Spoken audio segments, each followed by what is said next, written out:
Thank you. Okay, I guess what the first thing that I would say is everybody in the San Francisco Bay Area, take a breath, basically relax. Real estate is alive and well in the San Francisco Bay Area. And when we look at the San Francisco Bay Area, I think the thing that everyone has to realize is how unique it is. We definitely do not follow the nation. And we can look at the national numbers, and everybody's read them. You know, national sales are down last year. We saw a decrease in the price point. January sales were up a little bit. New home sales just came out, and they were dismal in February. 3.9%. But you know, who cares? We're not competing with Detroit. We basically are probably the most similar to New York if you want to compete with us, who we basically follow in the market. But when you look at San Francisco Bay Area real estate, let's look back and actually see what's basically happened.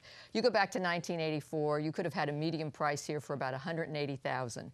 And then it went up, and our basic number of profit appreciation and basically percentage appreciation has averaged, if you move forward for the last 20 years, about 8.4%. But if you had a home from 11-2000 to 11-2006, here's what basically happened to you. On average, the dollar amount of profit that everyone got out there was $315,000. Now, when you look at percentage appreciation, that's 11.1% per year adjusted for inflation.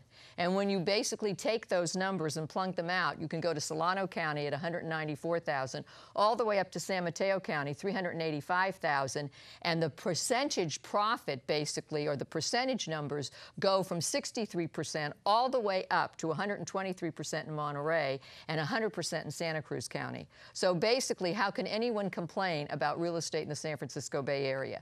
We moved into 2006, and we know, obviously, the real estate market cooled down, and we know it did that for a lot of reasons, because when you go back, they made the environment Goldilocks from 2000 to 2005. Interest rates came down. We opened up the mortgage industry. They made it so the consumer could basically get in for cheaper and basically less expensive than renting.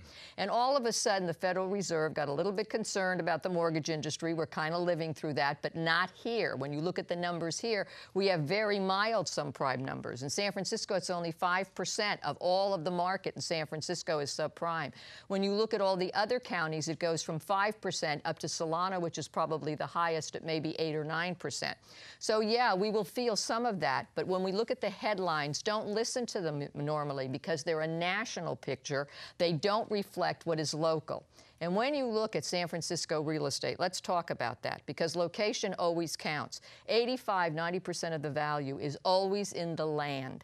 And the land here is a limited resource. There's never going to be more of it. We look at the demographics, 1.8% employment growth that's coming. We look at 36,000 new jobs in Silicon Valley last year. We are going to double the number of households in the next 2 decades, create 3 million jobs in this state in the next decade also. So, you know, how can anybody look at the San Francisco Bay Area and say, if you buy something today and just give it some time, it won't be worth more in 3 years, 5 years, 10 years? Go back and ask anyone that's owned real estate that long, and they will tell you it's the path to creating wealth.